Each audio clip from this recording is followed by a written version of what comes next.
Now to our keynote speaker, and she's a familiar face, a wonderful supporter of learning leaders, but her day job is a pretty huge one. She was elected to the New York State Board of Regents 12 years ago and has served as its vice chancellor for the past year and a half. She brings to that work her hands-on experience as an elementary school teacher and a preeminent leader of organizations that support our children, our city, and our state. She's also been a trustee, a member of the Board of Trustees of Learning Leaders for the past 7 years. Please welcome a hearty round of applause for our keynote speaker, the Honorable Merryl Tisch.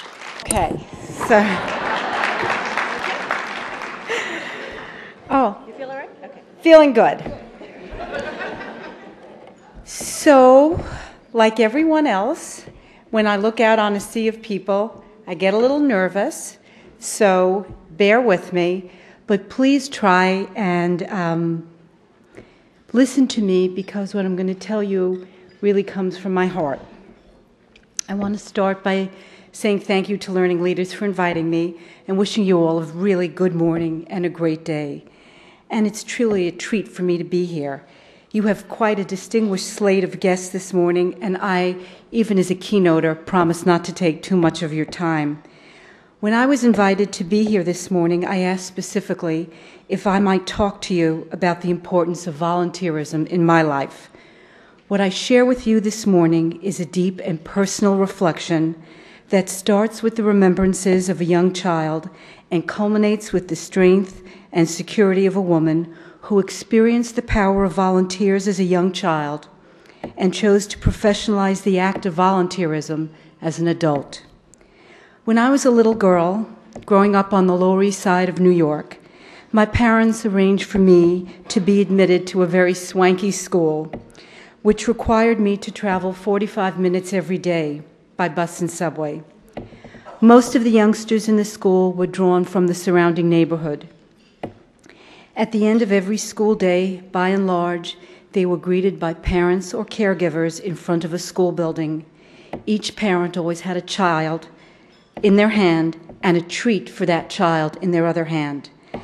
As I watched my classmates go off with their mothers to some idyllic home, which I can only imagine, I prepared for the trip home on bus and subway, which I did accompanied by my siblings, starting at the age of 5. Enter Ms. Birnbaum. Mrs. B, as we commuters called her, gathered the commuters and escorted us to the subway stop, which was several blocks from school. Every day, Mrs. B had a treat for us, a story for us, a hug for us. She made me feel special. She understood there was no parent standing with ice cream for us commuters. In fact, she did such a great job that many of the locals, which is what we commuters called the neighborhood kids, felt great envy of Mrs. B's group, to the extent that when one of these children came home with me, her mother confided to my mother, it really wasn't about going home with Merrill. It was about being part of Mrs. B's group. There is one Mrs. B story that really stands out in my mind. I was in 2nd grade, and my teacher announced the next day we would be doing long division. One thing that I knew for sure was that I did not know how to do long division. Mrs. B must have noticed my distress, and when she asked what the problem was, I told her that I was not going to be able to be at school the next day because I didn't know how to do long division. I spent a sleepless night, and because my parents both had to get up and go to work early, I was on that subway on my way to school the next day with a deep sense of fear and dread. I still feel those butterflies in my stomach. Math time was always in the early morning, so I knew my date with disaster was approaching quickly. As I arrived at the classroom door, there was Mrs. B waiting for me.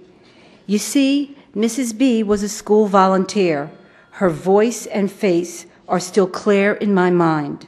The gentleness of her being is still present in my soul. My first volunteer job was as a 15-year-old. I volunteered at a medical center for the summer. I loved arriving at the hospital and putting on the uniform that denoted to all passers-by that I was a member of an elite corps of volunteers. My uniform allowed me entrance to the staff elevators and membership and camaraderie with other fellow volunteers. In this experience, I learned of people's reliance on volunteers, of their respect for volunteers, and most importantly, of the need for volunteers. To those who stopped me in the hallways of that hospital that summer or asked me for some assistance, I was Mrs. B.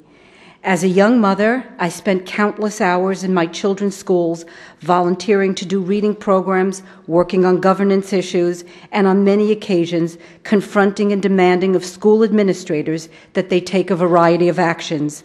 Volunteers are powerful because they are on-the-ground observers holding systems to the greatest accountability.